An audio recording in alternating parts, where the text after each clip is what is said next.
ये देखिए आपकी स्क्रीन पर भरत है, जब तक खेल रहे थे तब तक लगा कि यार आराम से जीत जाएंगे, मौका है। किसी को ये लग नहीं रहा था कि ये मैच जीत सकती है। 7 विकेट, माफ कीजिएगा, 7 विकेट लिए हैं हार्टली ने और सभी को चौंकाते हुए हरा दिया है। बिल्कुल, और उम्मीद थी कि ये मैच जो है वो भारत के पक्ष में जाएगा। बिल्कुल, लेकिन सेकेंड इनिंग में जिस तरीके से बल्लेबाजी हुई, आपने अटैकिंग बल्लेबाजी की, लेकिन आप भूल गए थे कि ये विकेट जो है वो हार्टली के हाथ में जाएगा। 7 विकेट उन्होंने लिए और 62 रन देके 7। बिल्कुल कमाल की गेंदबाजी हुई है और कहीं ना कहीं यहाँ पर भारतीय बल्लेबाजी बिल्कुल खराब रही है। अगर मैं शुभमन गिल की बात करूं तो शुभमन गिल का बल्ला जो है वो लगातार खामोश नजर आया और इस बार भी टेस्ट मैच में कुछ खास कमाल नहीं कर पाए और 0 पर आउट हुए सेकेंड इनिंग में। पहली इनिंग की बात करूं तो 23 रन आए थे उनके बल्ले से। और शुभमन गिल क्या कहेंगे इनके बारे में? कहने लायक इन्होंने छोड़ा कहाँ है। अगर कोई बल्लेबाज 2 गेंद खेल के केवल 1 रन, माफ कीजिएगा, रन ही ना बनाए तो इसके लिए क्या कहा जाए। बेहद खराब बल्लेबाजी और जो खराब फॉर्म का सिलसिला है वो खराब और होता जा रहा है। अब क्या कहें इनके बारे में, बिल्कुल भी। और सिर्फ इनके बारे में क्यों, पूरी टीम इंडिया के बारे में बात होगी। क्या कर रहे थे रविंद्र जडेजा, क्या जरूरत थी ऐसे शॉट्स खेलने की, लेकिन ओवर कॉन्फिडेंस ले डूबा टीम इंडिया को। क्या मैं गलत कह रहा हूँ अंकिता? बिल्कुल ओवर कॉन्फिडेंस कहीं ना कहीं नजर आया है, आपका वो अप्रोच नजर नहीं आया। स्टार्टिंग में आपने जो बल्लेबाजी की थी, गेंदबाजी की थी, वो गेंदबाजी कमाल की रही। आपने 216 में उन्हें ऑल आउट कर दिया। दूसरे जब आपकी इनिंग आई वहां पर भी अच्छी बल्लेबाजी हुई है। यशस्वी जायसवाल ने अच्छी बल्लेबाजी की, जडेजा ने, सबके बल्ले से अच्छे खासे रन निकले। लेकिन जब यहाँ पर ओली पॉप की जो बैटिंग थी लक्ष्य सर, 199 जो टर्निंग पॉइंट में कहूंगी उनकी बल्लेबाजी रही है। और टर्निंग पॉइंट आज बेन स्टोक्स का वो रन आउट करना रविंद्र जडेजा को, वो भी कहीं ना कहीं टर्निंग पॉइंट रहा, क्योंकि रविंद्र जडेजा हम कहते हैं ना कि पिछले मैच इनके बारे में क्या कहेंगे? सबसे पहले आपकी स्क्रीन पर 26.2 ओवर 5 मेडिन 62 रन देके 7 विकेट लिए हैं। अकेले दम पर टीम इंडिया की बल्लेबाजी क्रम को धराशायी कर दिया इन्होंने। देखिए, हम बात करते हैं कि स्पिन डिपार्टमेंट की भारतीय, तो वहां पर हमारे पास 3 स्पिनर्स थे, रविचंद्रन अश्विन, रविंद्र जडेजा, अक्षर पटेल। लेकिन यहाँ पर सिर्फ एक गेंदबाज टॉम हार्टली की बार बार तारीफ करनी पड़ेगी।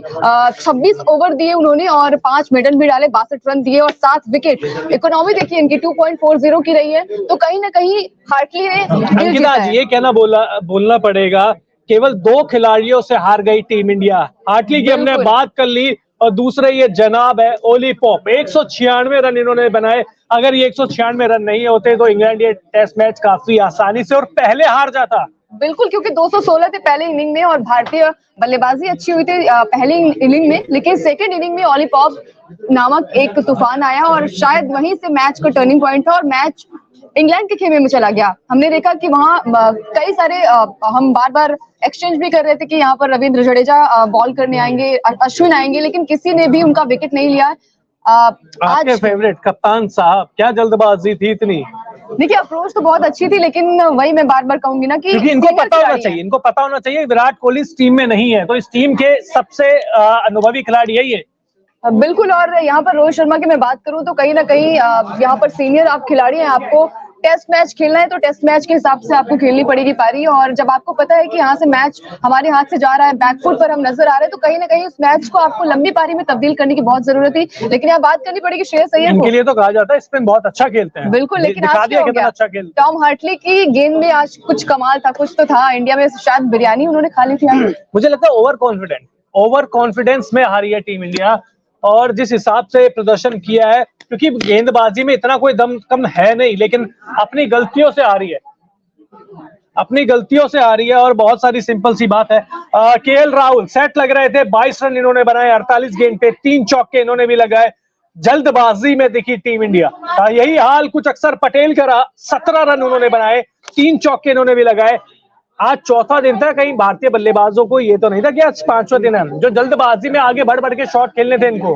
बिल्कुल, अगर आप क्योंकि हम 28 रन से आ रहे हैं और वही रन अगर यहाँ पर मैं कहूंगी कि पार्टनरशिप अच्छी होती, मिडिल ऑर्डर की बल्लेबाजी अच्छी होती है और खासकर शुभमन गिल जो कि एक अच्छे, हम कहेंगे बार बार मौके मिल रहे हैं और मौके को आप भुना नहीं पा रहे हैं। आप टेस्ट मैच में हमने रिकॉर्ड्स भी देखे कि उनके रिकॉर्ड्स 21 मैच खेले और 1032 रन उनके बल्ले से निकले। तो कहीं ना कहीं प्रदर्शन जो है शुभमन गिल का वो लगातार गिरता जा रहा है। और टेस्ट मैच की हम बात करते हैं कि पेशेंस लेवल जो है वो आपका यहाँ पर टेस्ट होता है। तो यहाँ पर बात करनी पड़ेगी भरत की भी, केएस भरत जो कि अच्छी लय में थे, अच्छी पारी में अच्छी लय में नजर आ रहे थे। लेकिन वही है ना कि आप थोड़ी देर और रुक जाते और आपके 28 रन और बना देते तो शायद मैच का रुख थोड़ा सा अलग होता।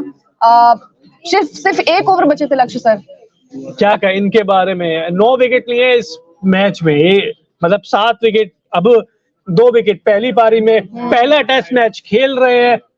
अब करते ही धमाल मचाया मतलब इनसे और बिल्कुल। और जब यशस्वी जायसवाल ने इनकी टेस्ट करियर की पहली गेंद पे छक्का लगाया था तो हम सभी इनका मजाक बना रहे थे, लेकिन आज इन्होंने अकेले ने पूरे देश का मजाक बना दिया। बिल्कुल, क्योंकि जिस तरीके की आज गेंदबाजी उनकी हुई है और स्पिन के खासकर हम बात करते हैं कि इंडिया का ट्रैक जो है वो इंडियन कंडीशन में इंडियन प्लेयर्स के ज्यादा बेनिफिट होता है। और वहां पर हमारे पास 3 स्पिनर्स वर्सेस यहाँ पर हार्टली थे, तो दिल तो जीता है आज इन्होंने और मैच भी जीत लिया इन्होंने।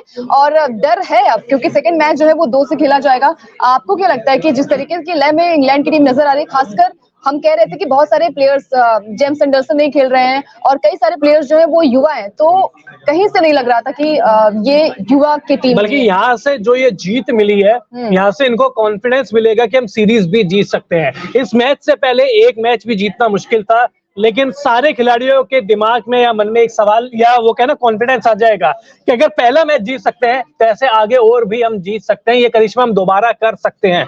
अब केएल राहुल की बात देख लीजिए, जो रूट को अपना विकेट देके गए हैं। बिल्कुल, मतलब उम्मीद थी कि आज मिडिल ऑर्डर संभालेगा, मोर्चा संभालेगा और कई सारे बैट्समैन थे। हम बात करते लक्ष्य सर की हमारे पास बुमराह तक की बैटिंग थी, आपके पास केएल राहुल थे, श्रेयस अय्यर, लास्ट में जब साझेदारी हो रही थी बुमराह और सिराज, हम यही बात कर रहे थे कि यार टॉप ऑर्डर से अच्छे तो ये खेल रहे हैं, ना बीट हो रहे हैं, अच्छे शॉट सिंगल डबल ले रहे हैं और 2-3 बार नॉट आउट भी रहे। किस्मत भी साथ दे रही थी, शायद तो किस्मत को मंजूर नहीं था। और मैं किस्मत की बात जडेजा ने क्या किया, रन आउट टेस्ट क्रिकेट में कौन होता है। बिल्कुल, और बेन स्टोक्स मैं कहूंगी ना कि यहीं से टर्निंग पॉइंट था मैच का, आज के इनिंग का यहीं से टर्निंग पॉइंट था। क्योंकि अगर शायद रविंद्र जडेजा आउट नहीं होते तो वो रन्स मैं कहूंगी कि अगर 15-20 रन और भी मिल जाते तो शायद कुछ और आज मैच का रुख होता। लेकिन चलिए आज भारतीय खेमा बहुत दुखी होगा, खासकर रोहित शर्मा। आपको एक आंकड़ा और बता देते हैं कि ऐसा इतिहास में पहली बार हुआ है कि भारत ने भारतीय सरजमी पे पहली पारी में 100 रन से ज्यादा की लीड ले रखी है और टेस्ट मैच हार जाए, पहली बार ऐसा हुआ है। और कप्तान कौन है? कप्तान कौन है? देखिए, कप्तान रोहित शर्मा है। और चलिए सारे रिकॉर्ड यही बनाएंगे क्या खराब? कोई बात नहीं, उम्मीद करते हैं। खराब के रिकॉर्ड की बात नहीं कर रही हूँ। चलिए, मैच था और कहीं ना कहीं अप्रोच जो है वो थोड़ी सी ओवर कॉन्फिडेंस, हम जीता हुआ मैच हारे हैं अंकिता, हम जीता हुआ मैच हारे हैं। अभी और सारे मैच बचे हुए, पहला मैच ऐसे तो दुनिया भर में आते रहेंगे मैच, लेकिन अभी 5 मैं इनको ब्लेम नहीं कर रहा हूँ, मैं पूरी टीम की बात कर रहा हूँ कि ऐसा लग रहा था कि अच्छा हटली क्या है, हटली अरे इसको तो हम ऐसे मार देंगे, ऐसे आगे बढ़ के मार लेंगे, ये ओवर कॉन्फिडेंस दिख रहा था आगे बढ़ के जो। लेकिन यहाँ पर हटली पता है क्या सोच रहे थे, मारते जाओ मुझे, वो 1 2 3 4 5 6 7 ऐसे मजे टीम इंडिया ले रही थी और लास्ट में जो कहते हैं ना कि लास्ट लाफ ये लेके चले गए। बिल्कुल, और यहाँ पर मैं बार बार शुभमन गिल की बात करना चाहूंगी। शुभमन गिल क्योंकि मौके मिल रहे हैं, आपने पहली इनिंग में भी 23 रन की पारी खेली थी और वो भी हम देख रहे थे कि वो कॉन्फिडेंस नजर नहीं आ रहा था गिल के चेहरे पे। और आज का मैच मतलब सेकंड इनिंग में भी शुभमन गिल का बल्ला नहीं चला और 0 पर आउट हुए, तो कहीं ना कहीं सवाल उठते हैं उनकी प्रदर्शन पर भी और टेस्ट मैच पर भी सवाल उठेंगे, क्योंकि कई सारे हमारे पास लक्ष्य सर ऑप्शन भी हैं कि नंबर 3 मेरे हिसाब से इनको नंबर 1 पर खिलाना चाहिए। बार-बार तो राणे और पुजारा की याद भी आने लग गई, बिल्कुल सोशल मीडिया पे याद आने लग गई कि राणे पुजारा इसलिए जरूरी है। ऋषभ पंत की भी याद आने लगी, बिल्कुल, क्योंकि हर एक मैच में उनका एक अहम योगदान रहता था। और यहाँ पर गिल यार मतलब हम कहेंगे कि युवा प्लेयर हैं और मौके मिल रहे हैं, क्योंकि रिप्लेसमेंट कई सारे हैं आपके लिए। अगर आप यहाँ पर बल्लेबाजी आपके बल्ले से अच्छा खासा रन रजत पाटीदार अभी इंतजार कर रहे हैं, सरफराज खान टीम में चुने नहीं जा रहे हैं, वो रनों की बरसात कर रहे हैं। तो क्या लगता है आपको कि सेकंड मैच में मौका मिलेगा? मुझे लगता है कि एक टेस्ट मैच के बाद टीम मैनेजमेंट फैसला नहीं लेगी, मुझे लगता है ये सीरीज तो मिलेगी इनको।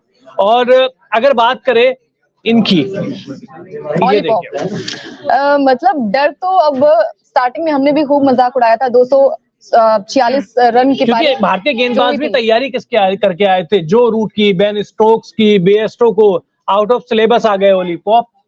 आउट ऑफ सिलेबस भी आ गई है और कहीं ना कहीं अब यहाँ पर एक डर भी रहेगा टीम इंडिया के लिए भी, क्योंकि हम बात करते हैं ना कि अपनी खुद की इंडियन कंडीशन है और जिस तरीके से वहां पर गेंदबाजी हुई है, यहाँ पर हार्टली के ने गेंदबाजी की है, वो डरावना भी रहा है क्योंकि 7 विकेट उन्होंने लिए हैं और ऐसे विकेट उन्होंने चटकाए हैं। अच्छा, चौधरी चरण सिंह जी कह रहे हैं काश ईशान किशन होता। अब यार हो